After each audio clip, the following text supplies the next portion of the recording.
Hello students 3.3 exercise हमने कल start की थी। उसके 10 क्वेश्चन हमने कर लिए थे। 11th क्वेश्चन से आज हम स्टार्ट कर रहे हैं। तो 11th क्वेश्चन देखो, find the constant a and b show that the surface. आपके पास एक सरफेस दिया हुआ है, will be orthogonal to the surface. दूसरा सरफेस दे रखा है, ये दोनों आपस में क्या हो, ऑर्थोगोनल हो किसी पॉइंट के ऊपर 1 -1 2। इस पॉइंट के ऊपर ऑर्थोगोनल हो, वो क्या कांस्टेंट होंगे। ये जो पहला सरफेस है, इसके अंदर ए और बी की वैल्यू आपको फाइंड आउट करनी है कि ये दोनों आपस में क्या हो जाएं, ऑर्थोगोनल हो जाएं किसी पॉइंट के ऊपर। तो देखो, सबसे पहले तो हम दोनों सरफेस लिख लेते हैं। Late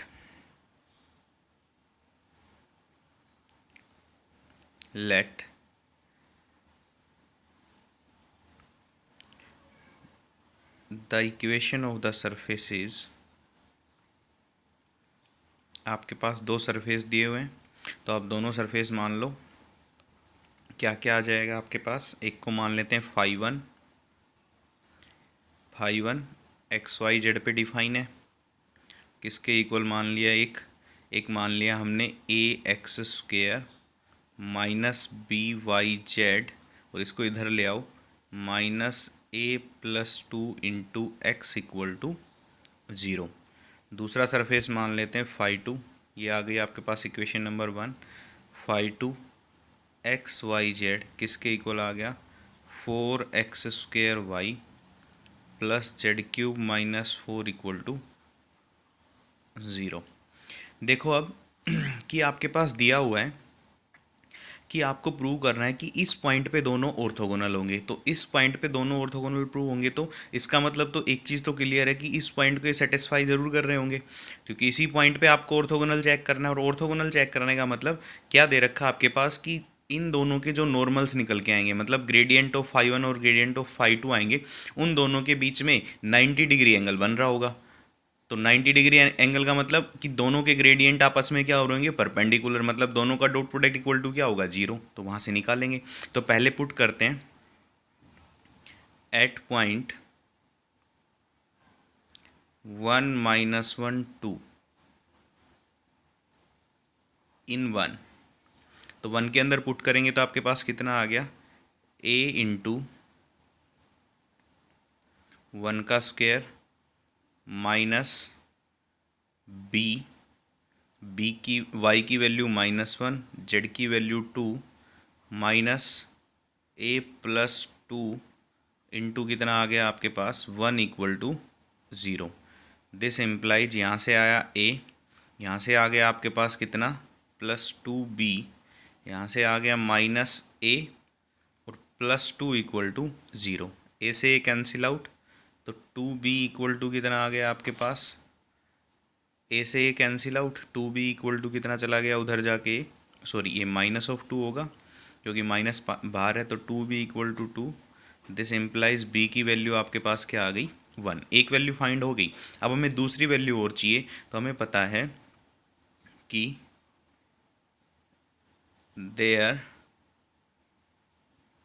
normals that is del of phi 1, क्योंकि मैंने बताया था कि सरफेस के नॉर्मल क्या होगा, जो नॉर्मल होगा सरफेस के वो क्या होगा, ग्रेडियंट ऑफ दिस सरफेस। तो del of phi 1 del of phi 2, their normals del of phi 2 is orthogonal, that is, इन दोनों के बीच में कितने डिग्री का एंगल बनेगा, 90 डिग्री का। तो आपस में क्या होंगे, ये परपेंडिकुलर होंगे, तो दोनों की डॉट प्रोडक्ट क्या आएगी आपके पास, 0। तो अब निकाल लो यहाँ से del of phi 1। Del of phi 1 की वैल्यू क्या आ जाएगी, पॉइंट पुट कर देंगे, डेल ऑफ फाई 1 की वैल्यू आ जाएगी, यहाँ से निकालेंगे तो पहले तो ये आ जाएगा 2ax, यहाँ से तो x है नहीं, वहाँ पे x है, तो माइनस कितना आ जाएगा यहाँ से a+2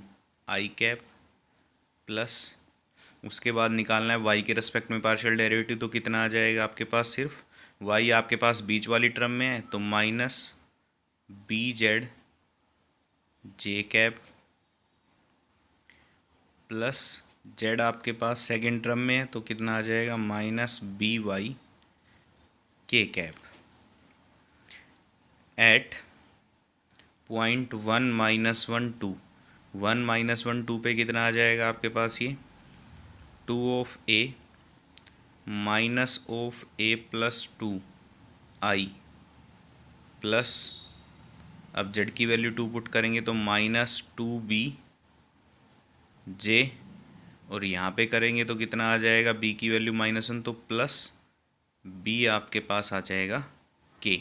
तो ये बन गया आपके पास, ये यहाँ से निकल के आ गया कितना आपके पास, देखो इसको सोल्व करेंगे तो ए और minus two A minus two I minus to B J, और कितना आ गया आपके पास,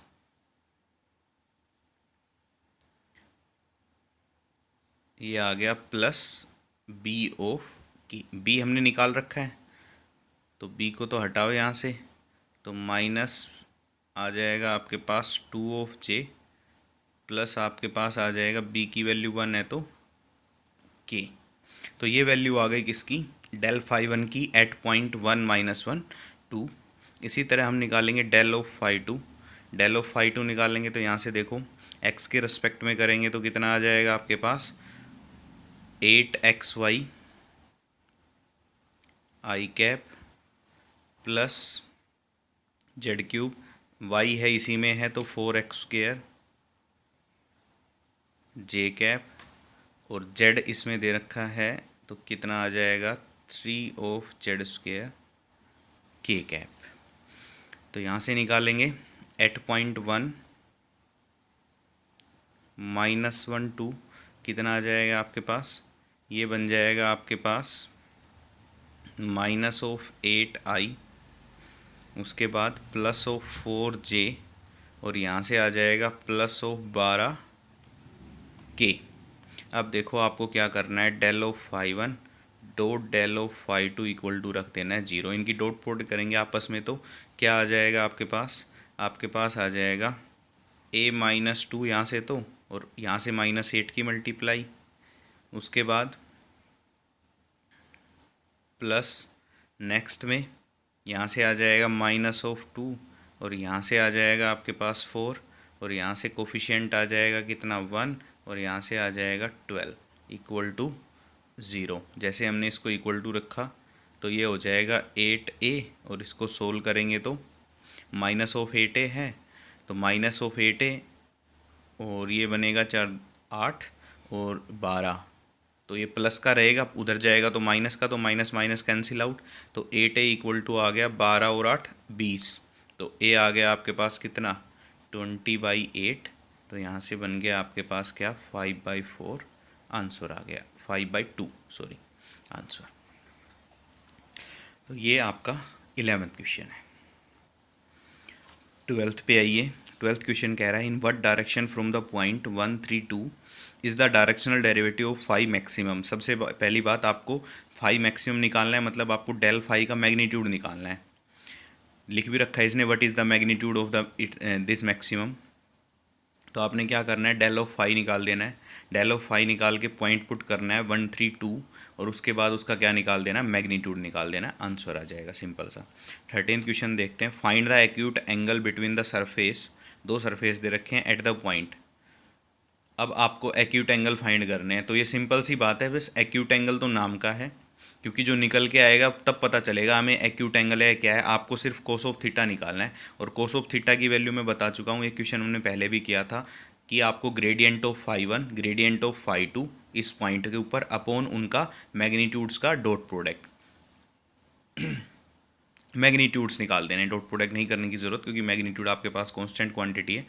तो क्या आ जाएगा आपके पास, तो यहाँ से 13th में करोगे जब आप क्या करोगे, पहला सरफेस दिया हुआ उसको phi one x Y z मान लोगे, 13th नंबर कर रहे हैं। अब दूसरे सरफेस को मानोगे क्या आप phi two x Y z, फिर क्या करोगे आपको पहले निकालना है del of phi one at point आपके पास दे रखा है क्या 13th के अंदर 1 - 2 1, उसके बाद आप निकालोगे del of phi two, point आपके पास सेम वही दिया हुआ है एट 1 - 2 1, फिर क्या कर देना है इस फॉर्मूले में पुट कर देना है बस del of phi one dot del of phi two upon पहले का सरफेस का मैग्नीट्यूड और दूसरा जो सरफेस के नॉर्मल है उसका मैग्नीट्यूड, यहाँ से थीटा निकल जाएगा, जो निकलेगा वो एक्यूट एंगल ही निकल के आएगा।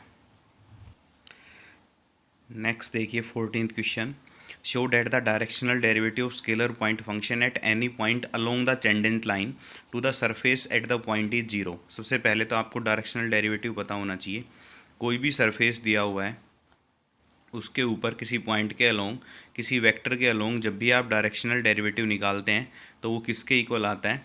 मान लिया आपके पास किसी सरफेस फाई के ऊपर किसी वेक्टर ए के अलोंग आपने डायरेक्शनल डेरिवेटिव फाइंड करना है, तो उसकी वैल्यू होती है ग्रेडियंट ऑफ फाई, और डॉट प्रोडक्ट कर देते हैं हम ए के यूनिट वेक्टर के साथ। तो जो वैल्यू आती है डायरेक्शनल डेरिवेटिव की अलोंग ए वेक्टर, वो क्या आएगी, यहाँ पे लिख देते हैं along a vector a equal to क्या आएगा, del of phi dot a का मैग्नीट्यूड। अब देखो ये कह रहा है कि आपको क्या दिखाना है, at any point along the tangent line to the surface. अब tangent line to the surface at the point क्या होगी वो देखो। अब देखो आपके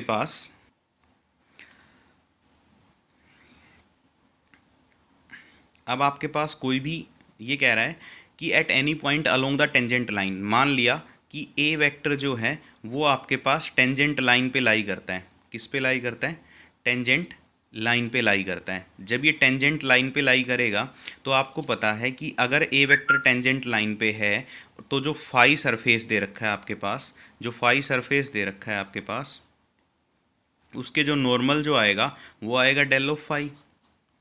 अब डेल ऑफ फाई नॉर्मल है, ये टेंजेंट है, तो नॉर्मल टेंजेंट में आपस में क्या होते हैं, दोनों परपेंडिकुलर। दिस इम्प्लाइज जो ए वेक्टर आया वो परपेंडिकुलर हो जाएगा किसके, डेल ऑफ फाई के। अगर ये परपेंडिकुलर हुआ तो ए वेक्टर की वैल्यू डेल ऑफ फाई के साथ मैं इनका दोनों का क्या आएगा, डॉट प्रोडक्ट आपस में जीरो आ जाएगा।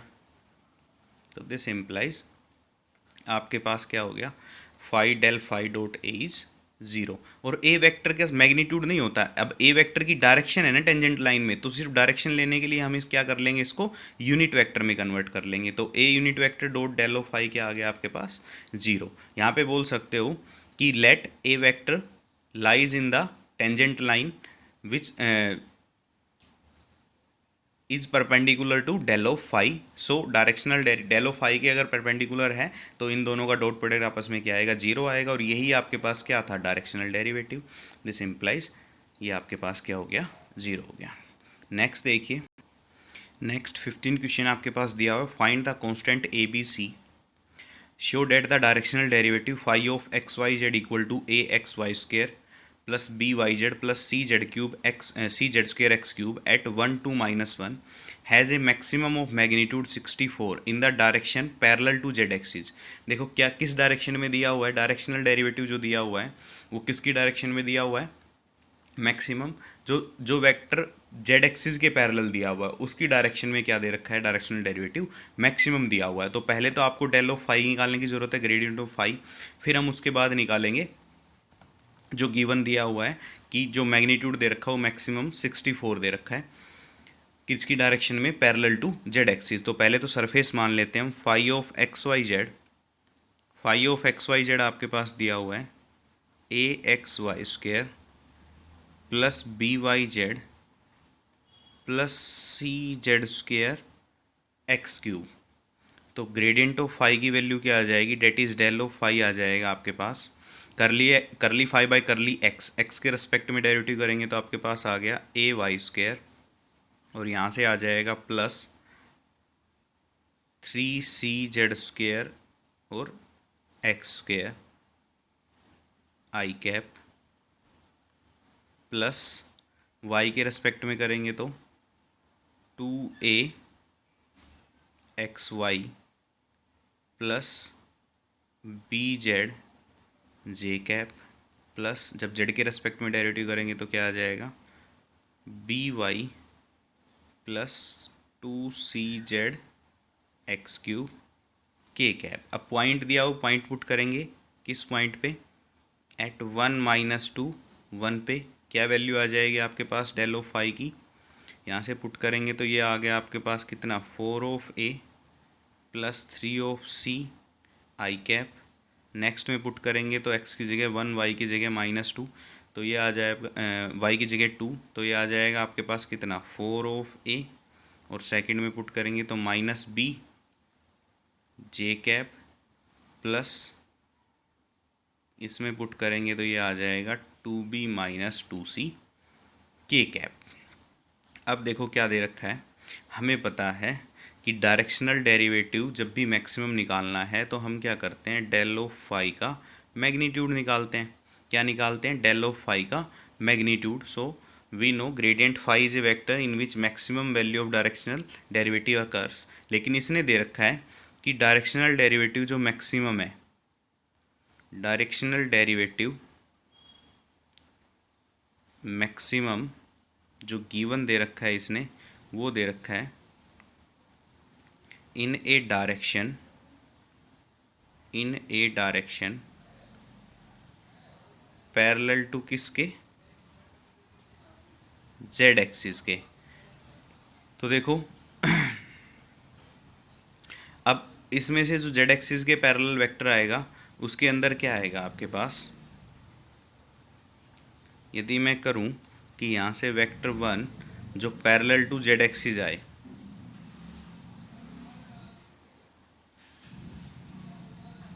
Vector 1 parallel to z axis. अब जेड एक्सिस के पैरेलल वेक्टर आने का मतलब क्या हुआ भाई, इसका मतलब हुआ कि आई का कोफिशिएंट भी 0, जे का कोफिशिएंट भी 0, और जो सी के का कोफिशिएंट है, मतलब जो जेड एक्सिस में यही तो लेते हैं ना, 3 एक्सिस आपके पास दिए हुए हैं, मान लिया ये आपके पास दे रखा है एक्स एक्सिस, ये आपके पास दे दिया वाई एक्सिस, ये आपके पास दे दिया जेड एक्सिस। तो इसका मतलब हुआ कि जेड एक्सिस के पैरेलल है तो एक्स का कोफिशिएंट भी 0, वाई का कोफिशिएंट भी 0 और जेड का कोफिशिएंट आ गया नॉन जीरो। तो यहाँ से जब हम पुट करेंगे फर्स्ट इक्वेशन में कि जो वेक्टर डेल ऑफ फाई होता है मैक्सिमम डायरेक्शन में, तो डेल ऑफ फाई दिया हुआ है और उसने कहा है कि वो है जेड एक्सिस की डायरेक्शन में। तो यहाँ से जेड एक्सिस की डायरेक्शन में 4a प्लस 3c की वैल्यू क्या आ जाएगी, 0। सेकेंड 4a माइनस बी की वैल्यू भी क्या आ जाएगी, 0, लेकिन 2b माइनस 2c क्या आ जाएगा, नॉन जीरो। 3 इक्वेशन आ गई। तो यहाँ से आपके पास क्या आएगा, देखो 2b minus 2c not equal to 0। तो यहाँ से आप कर सकते हो b माइनस सी नॉन जीरो, और ऊपर वाली इक्वेशन से आ जाएगा 4a इक्वल टू b, और b की वैल्यू जब हम ऊपर में पुट करेंगे तो यहाँ से आ जाएगा कितना, यहाँ से आएगा 4a इक्वल टू कितना माइनस 3c, और यहाँ से आ गया 4a इक्वल टू कितना b। तो आपके पास क्या आया यहाँ से, that is 4a equal to b equal to minus of 3c। This implies, यहाँ से अगर मैं सोल्व करूँ तो a बाई तो कितना आ जाएगा आपके पास 3, और b बाई आ जाएगा 12, और c बाई आ जाए कितना -4 इक्वल टू मान लिया हमने क्या, लैम्डा। दिस इम्प्लाइज a की वैल्यू आ गई कितनी 3 लैम्डा, b की वैल्यू आ गई 12 लैम्डा, और c की वैल्यू आ गई -4 ऑफ लैम्डा। ये सारी वैल्यू आपको कहाँ पुट कर देनी है, इक्वेशन नंबर जो 1 आपके पास आई थी यहाँ पे जब भी हम पुट करेंगे तो आपके पास यहाँ से क्या आ जाएगा, डेल ऑफ फाई की वैल्यू आ गई 0 of I plus 0 of J plus 32 lambda of कितना आ जाएगा आपके पास के। तो यहाँ से आएगा आपके पास 32 लैम्डा ऑफ कितना के। अब इसने दिया था कि जो मैक्सिमम है वो मैग्नीट्यूड वो दे रखा 64, तो आपके पास इसकी वैल्यू क्या आ जाएगी, इसके मैग्नीट्यूड की 64। तो इसका मैग्नीट्यूड निकालेंगे तो आ जाएगा 32 लैम्डा इक्वल टू 64। तो यहाँ से लैम्डा आ जाएगा आपके पास 2, और लैम्डा की वैल्यू यहाँ पुट कर दो तो a आ गया कितना 6, b आ गया 12, और c आ गया आपके पास कितना -4। ये आ गया आपका क्या आंसर। नेक्स्ट 16 बिल्कुल इजी दिया हुआ है, find the directional derivative of f। आपके पास सरफेस दे रखा है किसी पॉइंट के ऊपर किसी वेक्टर की डायरेक्शन में, बस क्या निकालोगे आपके पास यहाँ डेल ऑफ f निकालना है। डॉट जो वेक्टर दिया हुआ है इस पॉइंट के ऊपर, और जो वेक्टर दिया हुआ उसका मैग्नीट्यूड, और इन दोनों की डॉट प्रोडक्ट कर देनी, क्या आ जाएगा आपके पास आंसर आ जाएगा। नेक्स्ट देखते हैं, शायद एक और बच गया, नहीं यहाँ तक ही है, 16 क्वेश्चन ही करने हैं आपको। तो ये क्वेश्चन आप करोगे सोल्व, एक्सरसाइज 3.3 यहाँ पर आपकी ख़त्म होती है।